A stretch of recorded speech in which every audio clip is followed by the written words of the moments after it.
the exam 1 problems. So let's go over a few of these.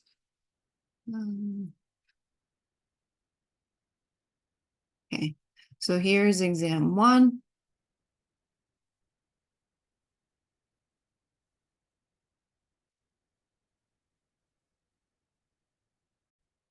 Okay, here's the practice exam 1.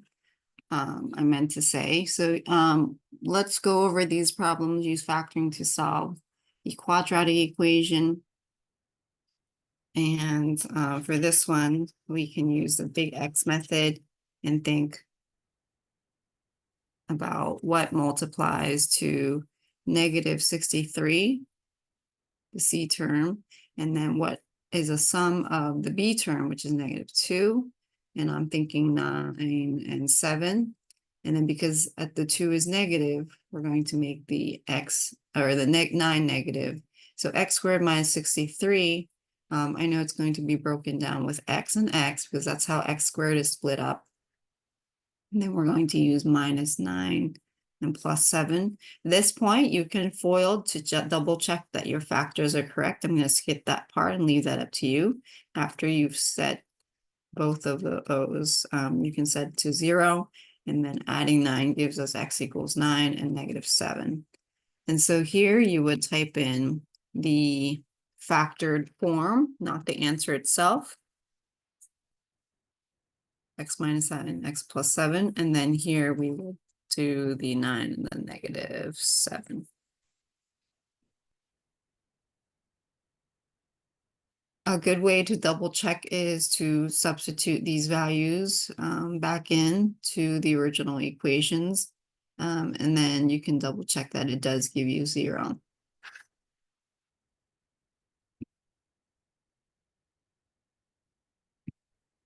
Okay, let's look at number.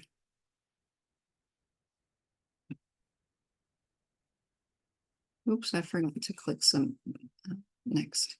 Okay, for this one, write let's see, solve the equation by factoring.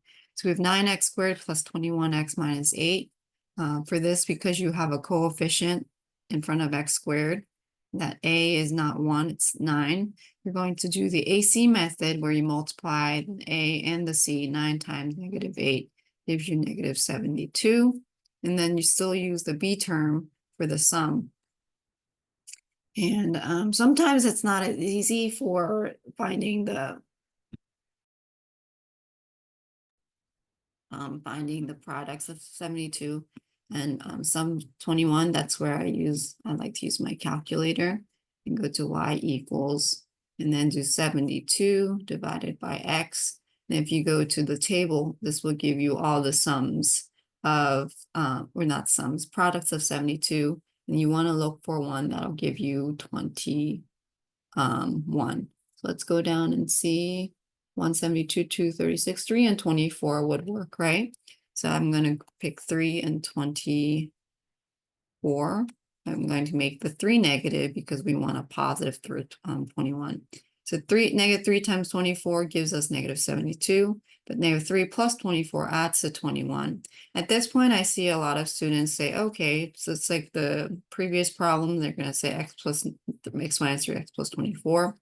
But if you check, right, x times x, right, that's not 9x squared. So you can't do it this way. You have to rewrite it so that it's 4 terms. And what we mean by that is we're going to bring down 9x squared. The middle term, the 21x, we split into -3x from that number plus 24x. And then we bring down the -8, the last constant term. And then you're going to factor by grouping and see 9x squared -3x. You can factor out a 3x. And from 24x and -8, you can factor out an 8. So that would give us 3x, parentheses 3x minus 1, plus factored out the 8, gives us 3x minus 1. Always want to make sure these parentheses match. And then put 3x plus 8 together, and 3x minus 1 equals 0. Set both of them equal to 0. 3x plus 8 equals 0. 3x minus 1 equals 0. So here x would equal -8 over 3, and here x would equal +1 over 3. And how you would type that in is we type in the factors first, 3x plus 8, 3x minus 1. And then the solution set here would be negative 8 over 3, comma, 1 over 3. Oops, 3. Oh, so like if I did 1 over 2 and say I submitted it, right? And that happens. I see sometimes students mistype stuff. But if you have your work, right, and you wrote down in your work x equals 1/3, I'll see that, and then that was a typo. So I would give you full credit for that. Okay, or say you forgot a comma right here and you did a period by mistake. I will give you full credit because you would have written down the correct work and solutions in your the exam 1 and written work and solution sheet. Okay, let's look at 3. 3 says solve the equation by the square root property. And so what we're going to do is take 2 x plus 9 squared equals 40. First, we have to divide both sides by 2 because you want to isolate the square term. So we get x plus 9 squared equals 20. Then we're going to take the square root of both sides. That'll give us x plus 9 equal to plus or minus square root of 20. Square root of 20 we can split up as square root of 4 square root of 5, which becomes 2 root 5. So we get plus or minus x plus 9. Then we take away the 9 from both sides, and you get x equals plus or minus 2 root 5 over minus 9. This can be written as, usually we write the number first and then the radical. So negative 9 plus or minus 2 root 5. If you had entered this in, it would count it correct. But let's just answer this format or put that in there. So negative 9. And we have the plus or minus 2 radical 5.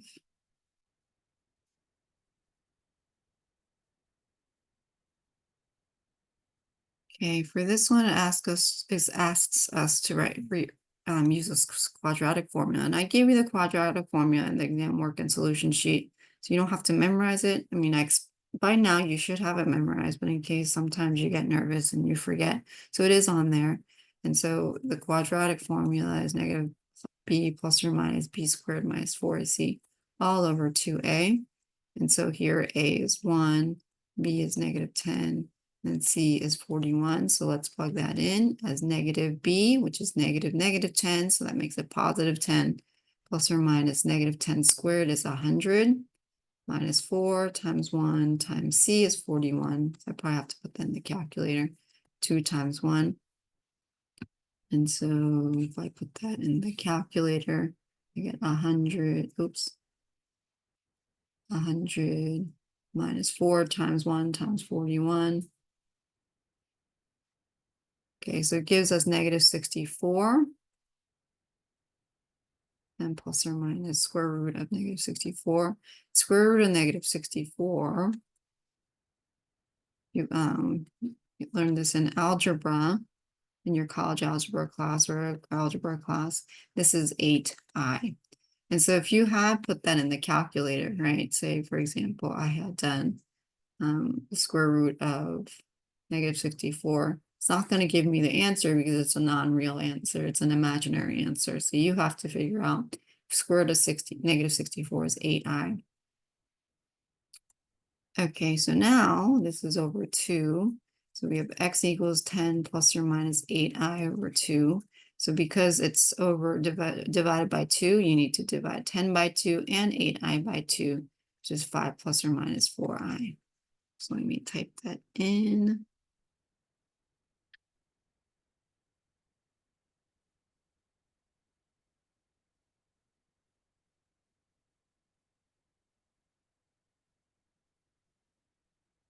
Okay, use a graph to find the value of f of 3. To create this one, I will go to x equals 3. Right, 3 is right here. Then go to the graph and get the y value. So f of 3 would be 4. And so for this one, you don't need to really show any work for it, right? You just need to type it in. Okay, number 6. Where'd it go? Here it is. I'm going to make this a little bigger. We're going to find the intervals where it's increasing, where it's decreasing, and where it's constant. Maybe I should just make it bigger like this. Okay, so where it's increasing, I'll mark it in blue. It's increasing from right, this section. So that's where it's increasing. It's increasing again in this section. So for increasing, decreasing intervals, you want to always report the x values. So it's increasing from, right, negative infinity to -4. So I would say it's increasing there, from negative infinity to -4. And it's increasing again from -3 to -2. You want to use open intervals. Right, so that's where it would be increasing. It would be decreasing from these sections. So that's -4 to -3. It's decreasing again from -2 to infinity. Okay, and so sometimes I have students reporting y values. You always have to, for increasing, decreasing intervals, you want to report the x values. Okay, so I'm just going to type all that in. So for increasing intervals, we said it's negative infinity to -4. And I use comma to -3 to -2. And then decreasing from -4 to -3, -2 to infinity. And then the function is never constant because you don't see any horizontal, right? You don't see any horizontal parts in the graph.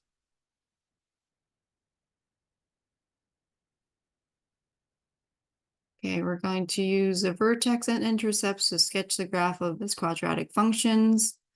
Give the parabola as axis of symmetry. Use a graph to determine the function's domain and range. For this one, let's find the x-intercepts and the y-intercepts first. That'll help. And so for this one, we're going to try to factor it by, oops, wrong color.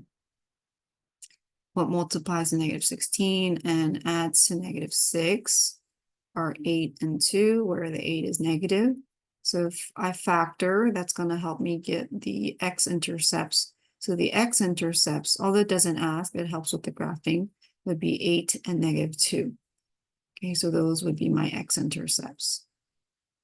Or I should say 8, 0 and -2, 0. To find the y-intercept,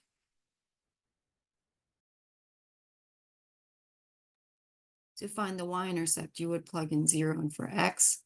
So f of 0 equals 0 squared minus 6 times 0 minus 16 will give you -16. So that would be 0, -16.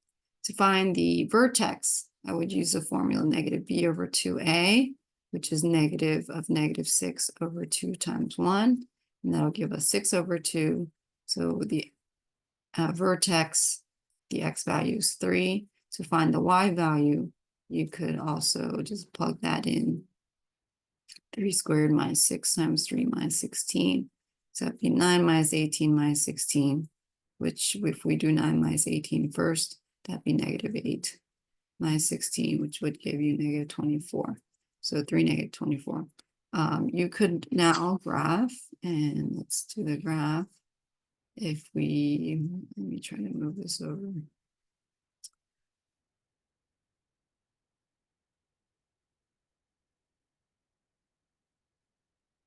Okay, so I would pick the parabola. Oops. And then put my vertex at 3, -24. So 3. And then I know it has to go through 0, -16.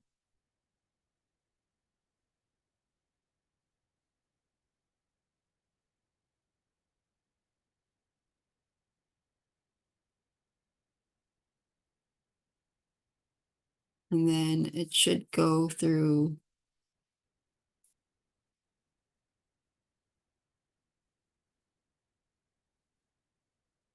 It's not quite going through, so I must have done something wrong here. Let me double check my work. And so it's good to double check. So we have, my vertex is wrong. I made a very simple arithmetic error. So negative, and I bet some of you were screaming, that's the error, and I can't hear you because this is recorded. So this is -9 minus 16, which is -25. So the vertex is 3, -25. And so going back to the graph, let's do 3, -25.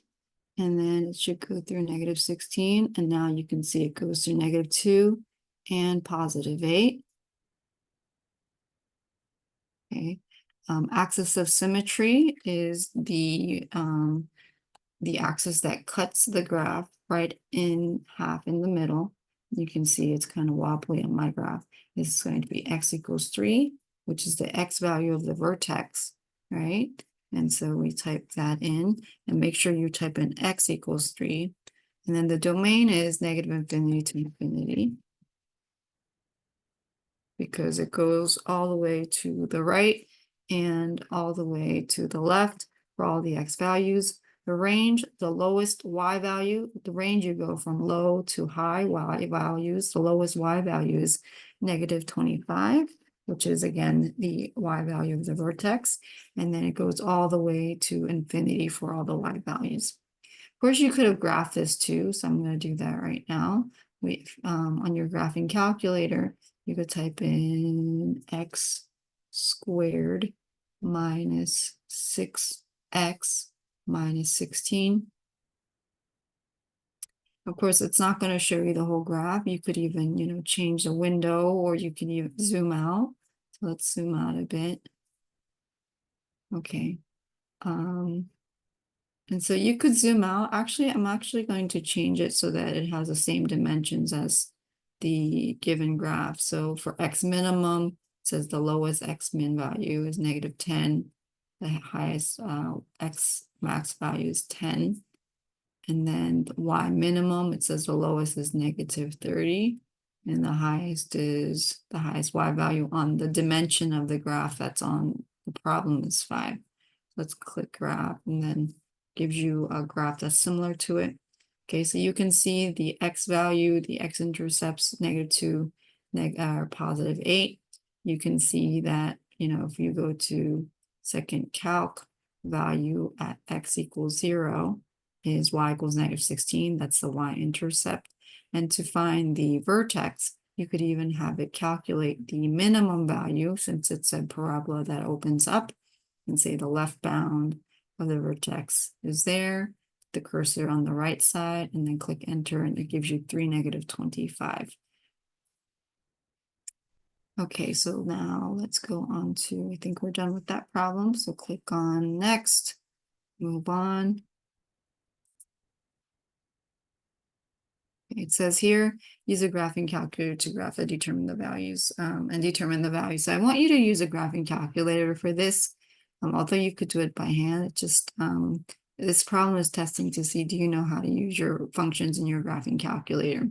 So we have your shot puts released, and it's shown here.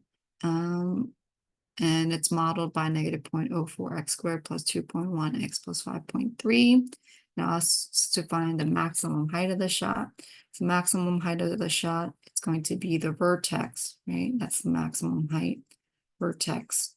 And the maximum height is, which occurs at, so this is the y value of the vertex, and then which occurs at x, because the y value of the vertex is where the maximum height occurs. The x value of the vertex is where that happens.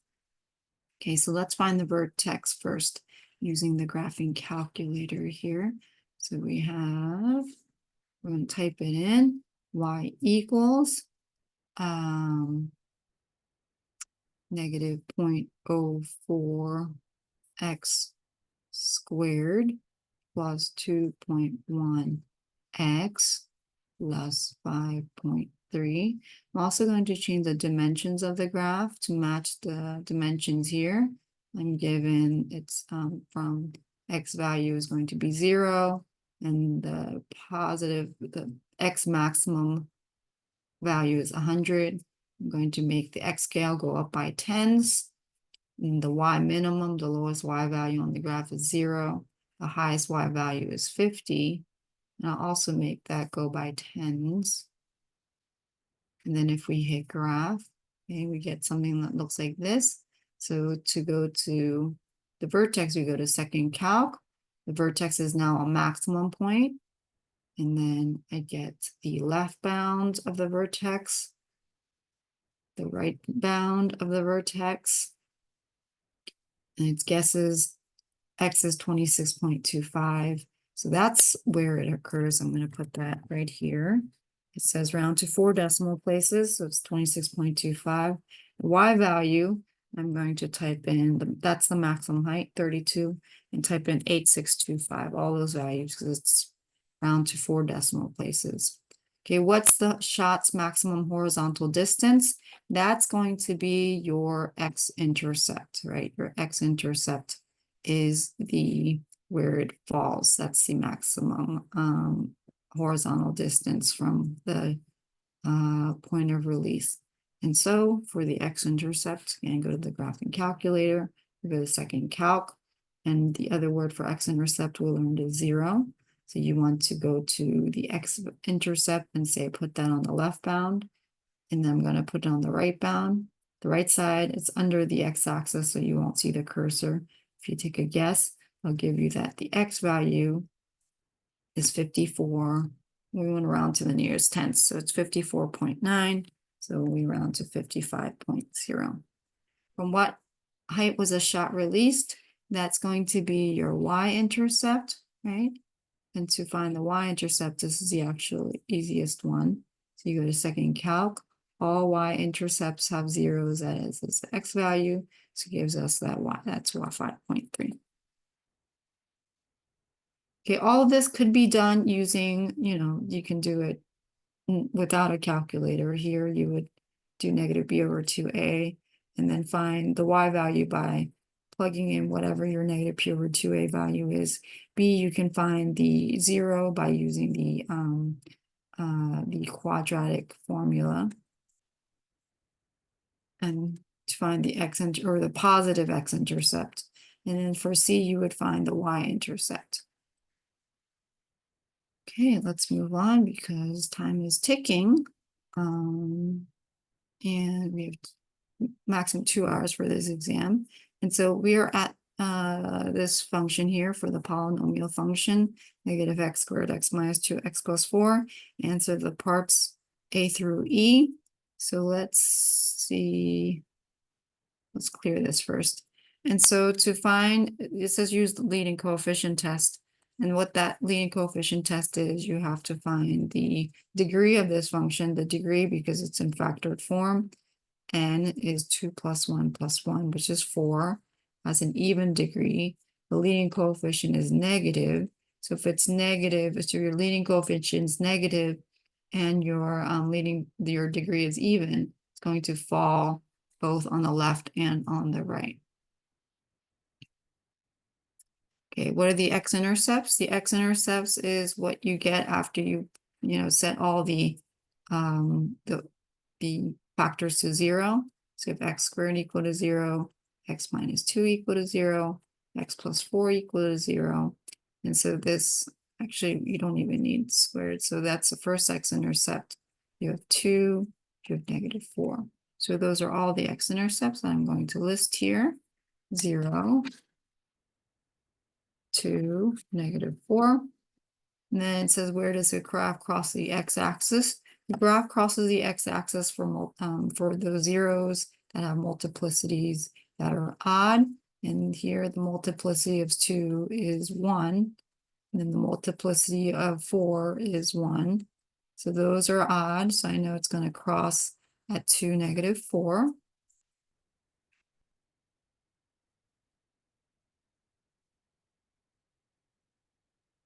And then the graph touches and turns wherever the multiplicity is 2. So you can see x squared that has a 2. When multiplicity is even, that means at 0 it's going to touch and turn. So I'm going to type in 0 for this one. Finding the y-intercept, it involves plugging in 0 into the function. So negative 0 squared, 0 minus 2, 0 plus 4. That'll just give us 0. So the y-intercept is 0. And then it says, is it symmetric or not? I mean, you could see that because the x values are here. It's going to fall, right? And the x values are at 0, and then 2, and then negative 4. And it's going to go through these, and then something like that. So it's not going to be symmetric because, right, it's not symmetric. So there's no symmetry for this. Then ask us the graph. So we want something that goes down on both sides. And it looks like it's this one, B, because it's going through negative 4 and 2. All of this, you could also do it using the calculator. I just did it without, just to show you the process. But I'm going to graph this on the calculator and show you, right? Let's actually clear this out and show you how you can just double check using your graphing calculator tool. So we go to y equals, I'm going to change it back to the standard view and go to clear this out and do negative x squared, x minus 2, and then x plus 4. And then hit graph, and you can see, right? You can see it's the x-intercepts are 0, negative 4, 2. You can see the graph crosses the x-axis at 2 and negative 4. The graph touches and turns at the zeros, x equals 0. You can see it's not symmetric, and you can also confirm that it looks like graph B. Okay, so click on next. We're done with that problem. Go to number 10. Okay, for this one, it asks, when x is approaching infinity, what does f of x or the y value approach? So I'm going to see, okay, as x approaches infinity, what's happening? So as x approaches infinity, the y value, you can see the y value is approaching negative 3. So this is as x approaches infinity, or the function keeps going to the right. The y value that it's keep getting closer to, which is the horizontal asymptote here, is negative 3. And so that's what it approaches here. So you might not get the specific problem on your, right? You might get something like this. So again, if you take the practice exam multiple times, you can see the different variations of the problem. All right, so that was negative 3. Okay, for this one, we have find the vertical asymptotes, if any, and then if holes. So here, rational function, to see that, you can x squared minus 25 over x minus 5, we can factor the top as x plus 5, x minus 5, x minus 5. So I know, right, if we set x minus 5, you can't equal 0. I know that there's a hole or a vertical asymptote at negative 5. How you can tell is if it cancels out, right, that's going to be a hole. And so for this one, because there's nothing that didn't cancel out, there is no vertical asymptote. So there's no vertical asymptotes for this, but there is a hole at negative 5. Of course, you can graph this to confirm and visually check by doing, you can type in x squared minus 25 divided by x minus 5. Oops, make sure you put parentheses around the x minus 5. And then we hit graph. It looks like a straight line because it actually simplifies x plus 5.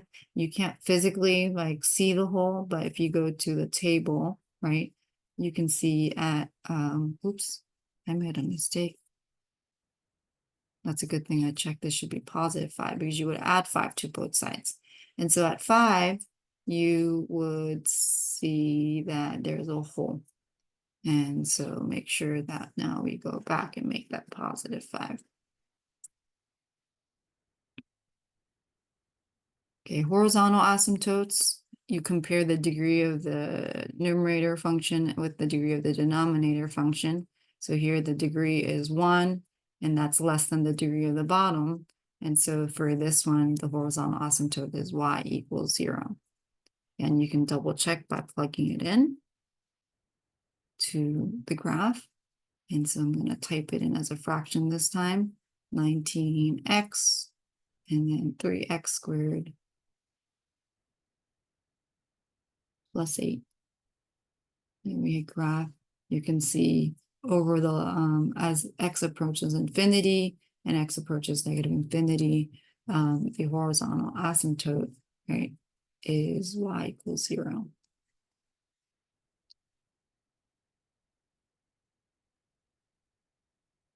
Okay, next problem. So it's here, make sure you graph the asymptote with the dashed line.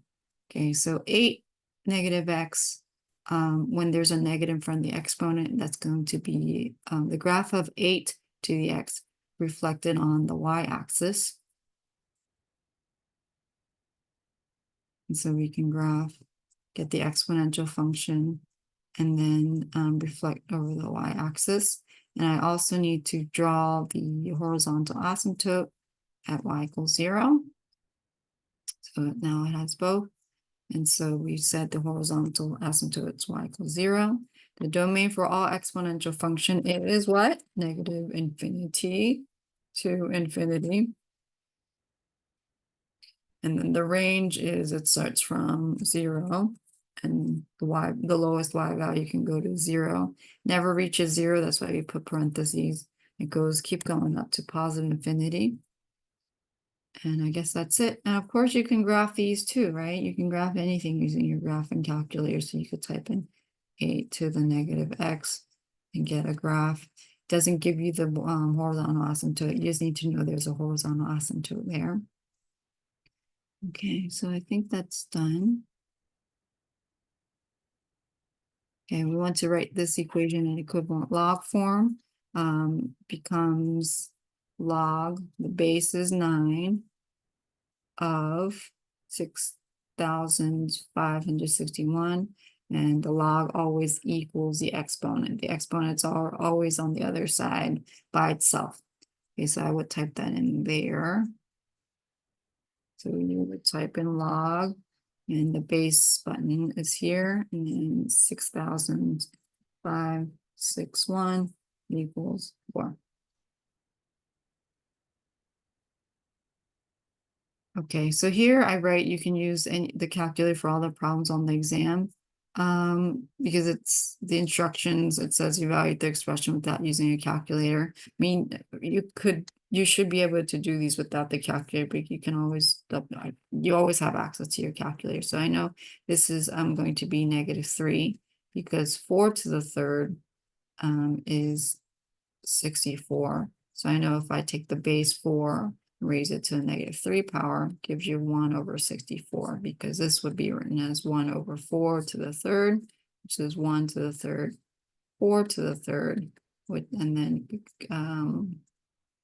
it's 1 over 64. Or you could type it in 2. You could do the math and then go to log base and type this in as 4 and 1.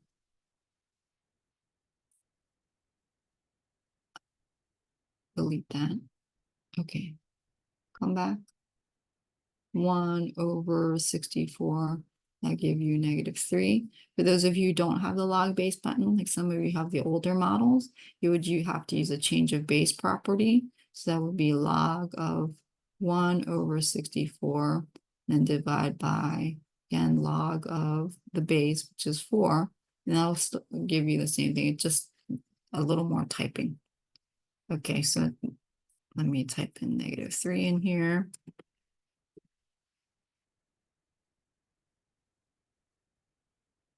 Okay, so here's the graph of log x, and it says make sure you do the dashed line. If you have log of x minus 6, this would be a horizontal shift to the right. And let's graph. We hit the log because it's to the horizontal shift. We said to the right. It's going to be to the right 6. The base is 10. Then we need to do the dashed line. This time there's going to be a dashed line on 6. Make sure it's dashed. And so you can see that it's a function that's moved right to the 6. The equation of the vertical asymptote is x equals 6. The domain is from, now this time, 6 to infinity. And then the range for all logarithmic functions, because the graph goes down towards the negative y values, and then keeps going up towards the positive y values, negative infinity to infinity. Okay, here's a type of problem that asks you to expand the log expression as much as possible. Okay, so we're going to, remember there was 3 properties, the power rule, what's the second one? The product rule and the quotient rule. So first we're going to use the power rule and rewrite square root as 10,000 t to the 1/2 power. Because square roots are 1/2 as power, and use the power rule to bring the 1/2 down. We have 1/2 log of 10,000 t. Now, because this is a product, I can split this using the product rule. Do 1/2. I'm actually going to put this in parentheses here. Log of 10,000 plus log of t. Log of 10,000 is 4. You have 1/2, 4. Because remember this, there's a base 10, and 10 to the 4th is 10,000. And then we 4 plus 1/2 log of t. 1/2 times 4 is 2. 2 plus 1/2 log of t. So you can't do this using a calculator, but you could check what log of 10,000 is. If you're not, get stuck on that too, it'll tell you it's 4. And so I would type this in as 2 plus 1/2 log t.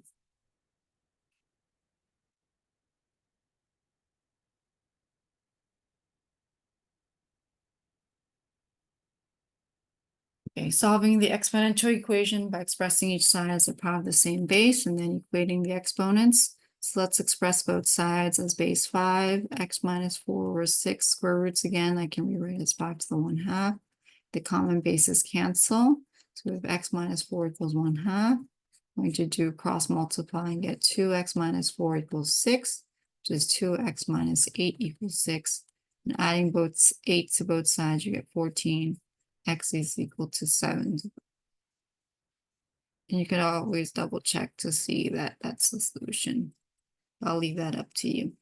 Okay, so 19. What's 19? Let's say 7x plus 2 equals 2365. We want to solve this exponential equation. So let me write this down. 7x plus 2 equals 2365. Because the exponent has the x variable, we want to do ln to both sides. And that would be ln of 7x plus 2 equals ln of 2365. The power rule allows us to bring the power down from the ln. Make sure you put x plus 2 in parentheses. You have ln of 7, ln of 2365. This is multiplication, so we can divide ln of 7 on both sides. And so we have x plus 2 equals ln of 2365 over ln of 7. And then we can take away 2. And so that's what x would equal to. And then I would have to put that in the calculator to find the decimal approximation. So that's ln of 2365 divided by ln of 7 minus the 2. Enter. Okay, so let's type that in. So we have ln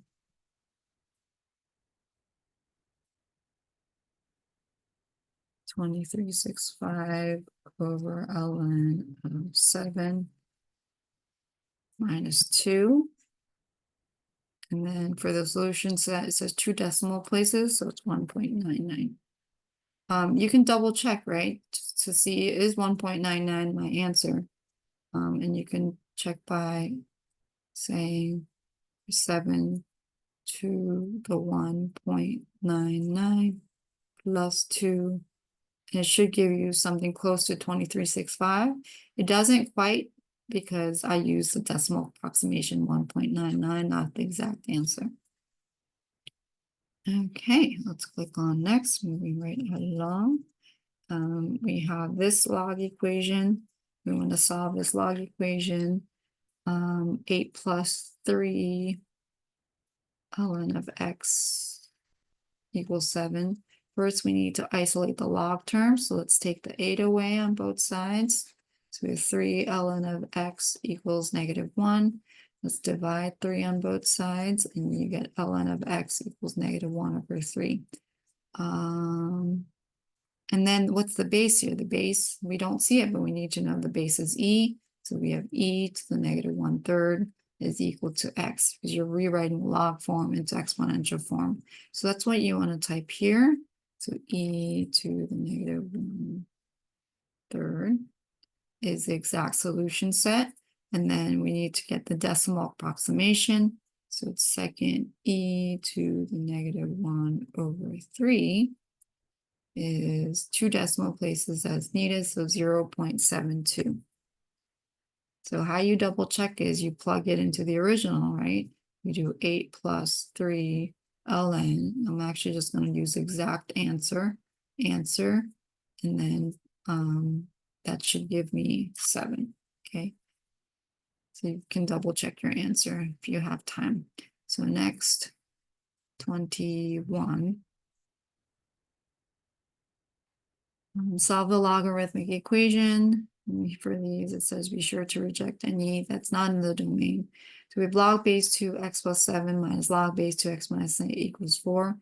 Because it's subtraction, we can condense it using the log quotient rule. So it would be log base 2 of x plus 7 over x minus 8 equals 4. So that's a condensed version. And then I have to rewrite. So condense first, using the log rules, and then we need to rewrite it without the logs. So the base is 2 raised to the power 4, x plus 7, x minus 8.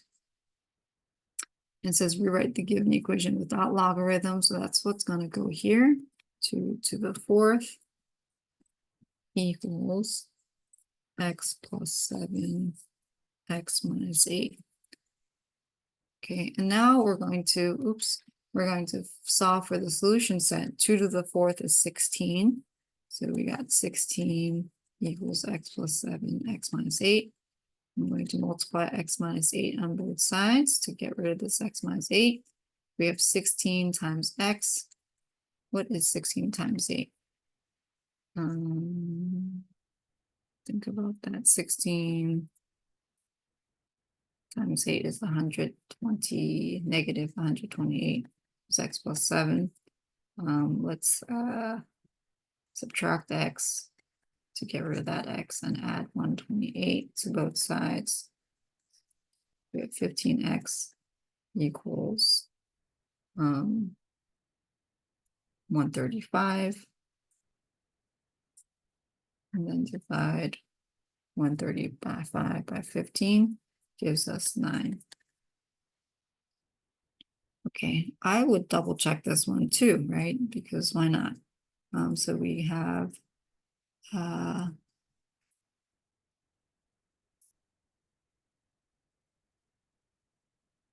log base 2 of x plus 7, so 9 plus 7.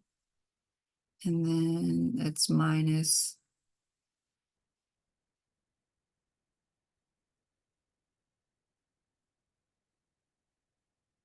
base 2, 9 minus 8. And if we did it right, we should get equals 4, and we did. All right, so let's go to, just a couple more left. Here's another one.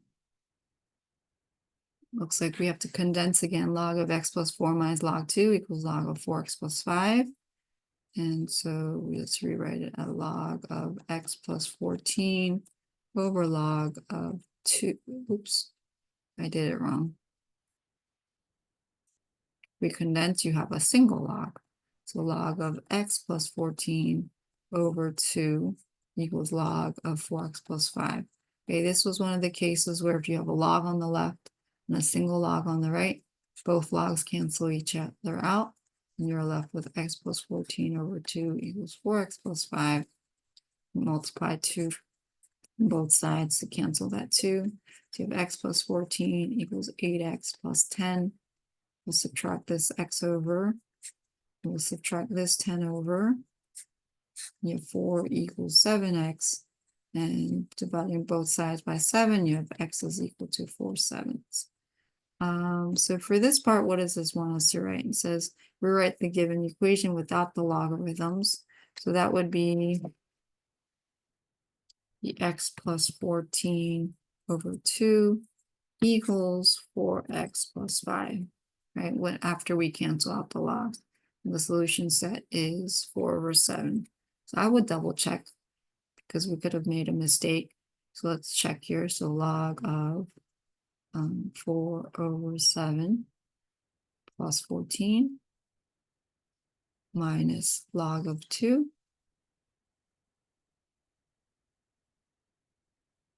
Okay, it gives us 0.86. I'm going to check the right-hand side too. Log of 4 times 4/7 plus 5.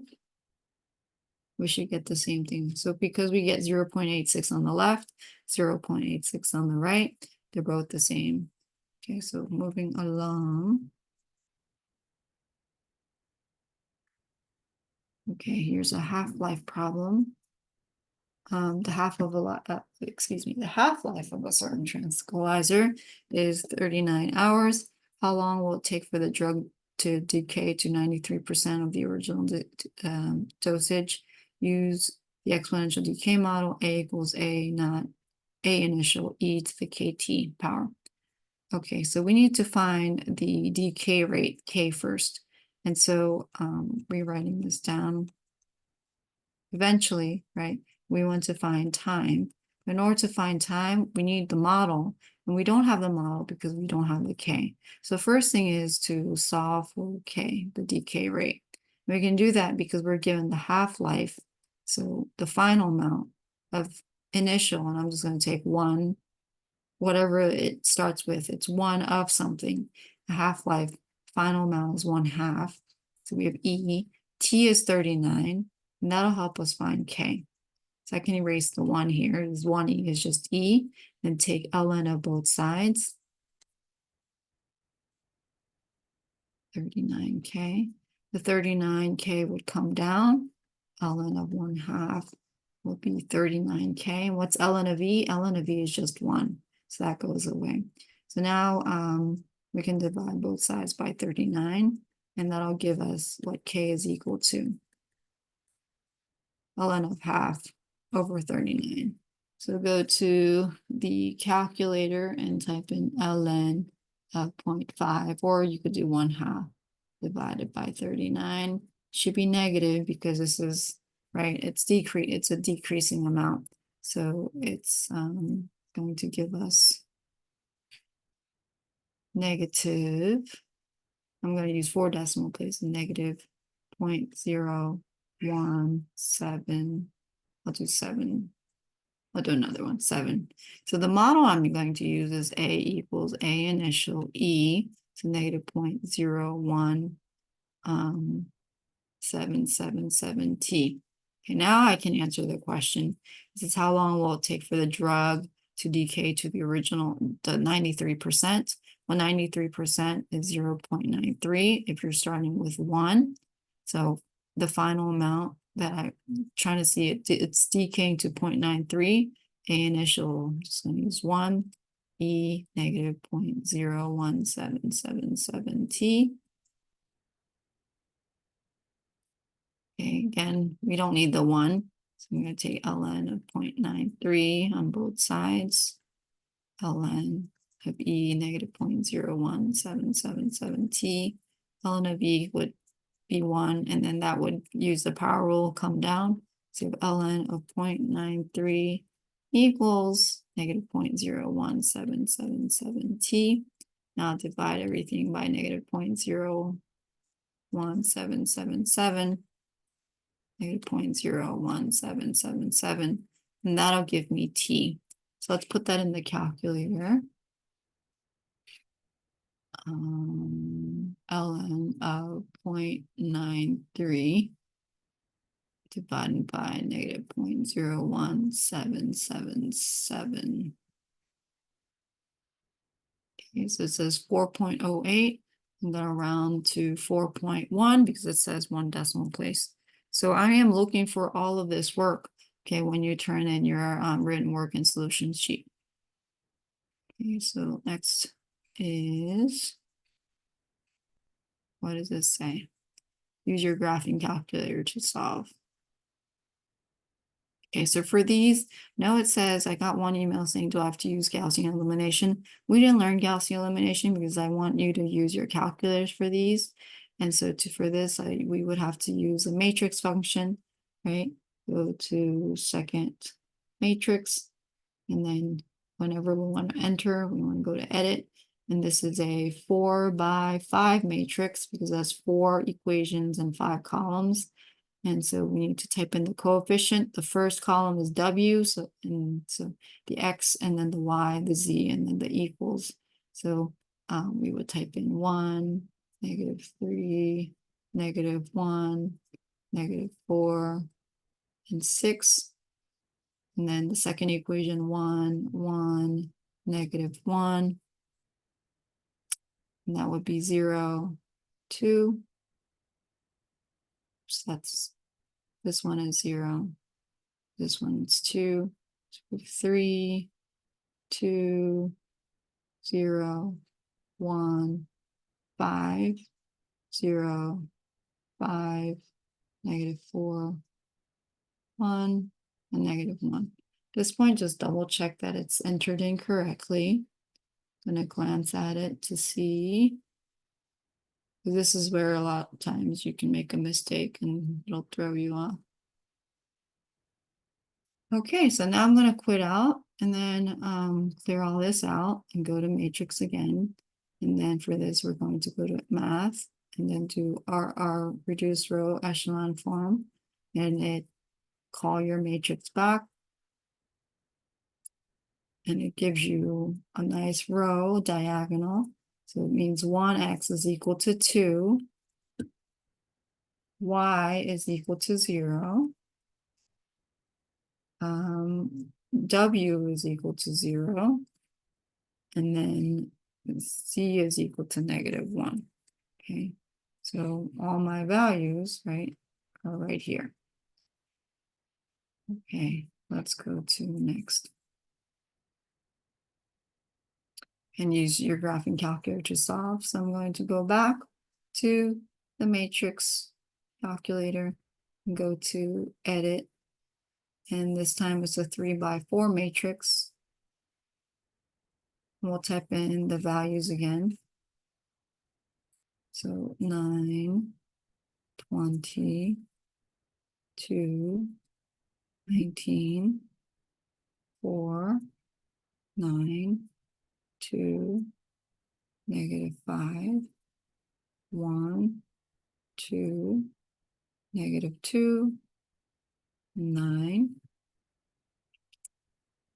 Double check that it's incorrectly, so glance at it before we do the RREF. So quit out, and now we go to matrix. Actually, I don't have to go to matrix. I'm just going to copy RREF, and I'll do it to my new matrix that I just put in. And this time we get 1, 0, -2 equals 0, 1, -10, 0. You get 0, 0, 0 equals 1. So when you get a bottom equation like this, 0, 0, 0 equals 1, you conclude there's no solution because the bottom equation doesn't make sense, right? 0 can't equal 1. Okay, so this would be the case where there is no solution. on the exam, you might get a case where there's infinitely many solutions. And I have examples to show you. The quiz review shows you that, the puzzle shows you that. And so